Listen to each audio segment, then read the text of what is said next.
Today we're reading Penny and Her Marble, written and illustrated by Kevin Henkes. Hi friend, thanks for popping into my YouTube channel. Don't forget to hit the like and subscribe button to show your support. Now let's pop back into our story, Penny and Her Marble. To Penny and Ford. Chapter 1. Penny was pushing her doll Rose in her stroller. They went back and forth on the front sidewalk. Only go as far as Miss Goodwin's house, called Mama.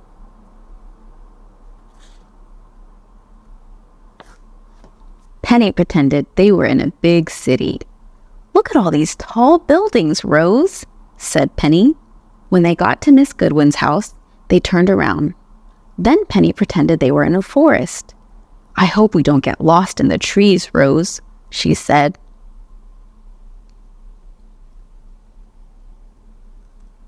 They went back and forth again and again. Now, Penny pretended they were flying in a plane. Everything looks so tiny from up here, said Penny. Just then, Penny saw something on Miss Goodwin's lawn. It glinted in the sun. It was a marble, a big, shiny blue marble.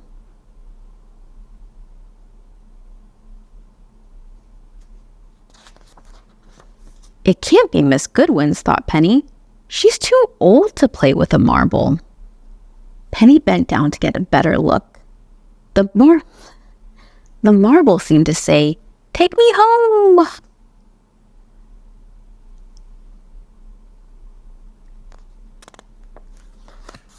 Penny looked around. No one was watching. Penny picked up the marble. She put the marble in her pocket. Then Penny raced home with Rose.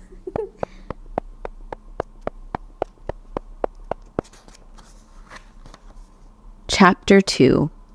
Penny took the marble to her room. She shut the door. Penny rolled the marble in between her fingers. The marble was smooth. Penny rolled the marble across the floor. The marble was fast.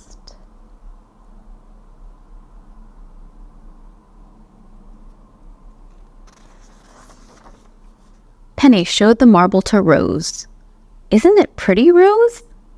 The marble was so blue, it looked like a piece of the sky. Penny went to the window and held up the marble. She was right. The marble was a piece of the sky.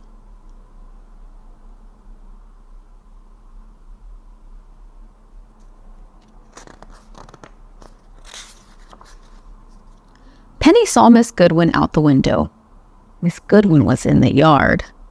Miss Goodwin was exactly in the place where Penny found the marble. Penny hid behind the curtain. Was Miss Goodwin looking for the marble?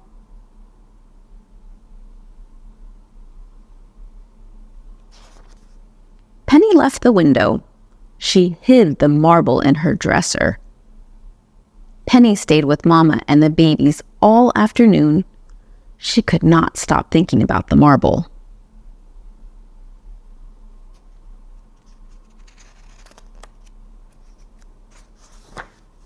Chapter 3.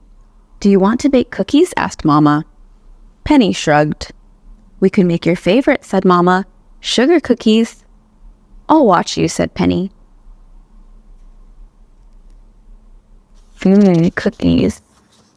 Are you feeling okay? Asked Mama. My stomach hurts a little, said Penny. Mama felt Penny's forehead. No fever, said Mama. Penny watched Mama bake cookies. Penny helped a little.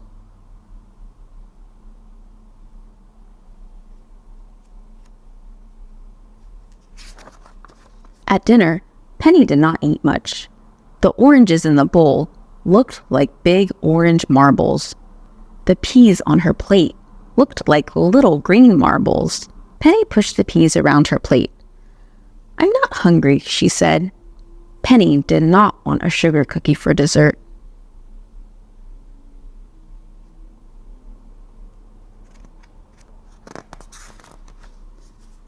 At bedtime, Mama said, "You still don't have a fever."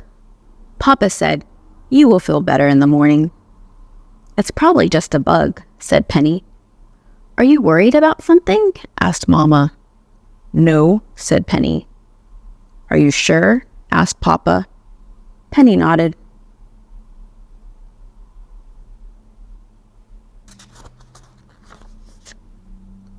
After Mama and Papa left her room, Penny looked at the marble. It was still so blue and so smooth and so shiny. Penny put the marble back in her dresser. Penny could not sleep. She kept thinking about the marble.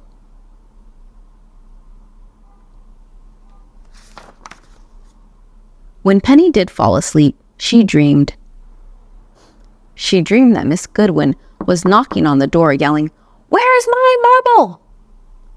Then Penny dreamed that the marble grew so big it broke her dresser into bits.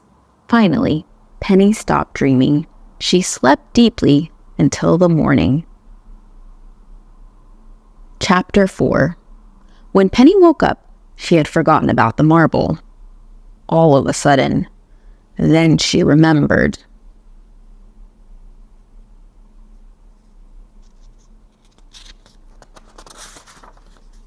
Penny got dressed quickly. She got the marble and put it in her pocket. Penny looked for Mama. "Mama," said Penny, "may I take Rose for a walk before breakfast?" "Are you feeling better today?" asked Mama. Penny nodded. "Okay," said Mama. "Just go to Miss Goodwin's and back."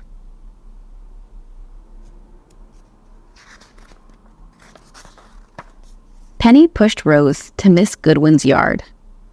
Penny could feel the marble in her pocket.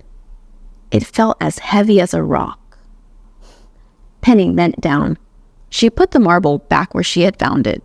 "Let's go home, Rose," Penny said. "Hurry."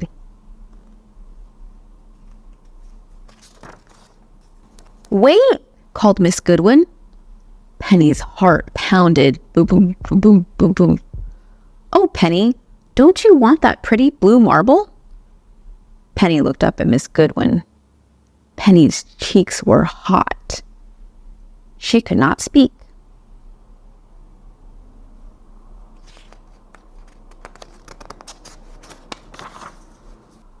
Miss Goodwin said, "I found that marble yesterday. It was in the back of my kitchen drawer. I thought someone would love it. That's why I put it in the grass by the sidewalk. I hope someone would walk by and see it," she said. "I did see it," said Penny, "but I thought it was yours, so I put it back."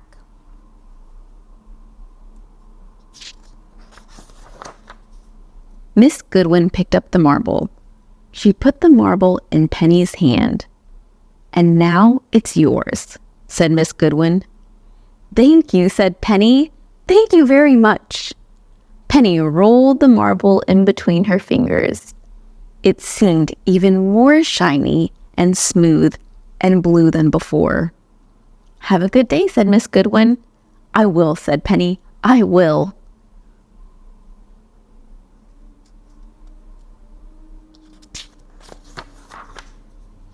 Penny pushed Rose home. Penny pretended they were in a boat on the sea. "The sea is the same color as my marble," said Penny. Penny pushed faster. "This boat ride is making me hungry, Rose," said Penny. "Let's go inside and have the biggest and best breakfast ever."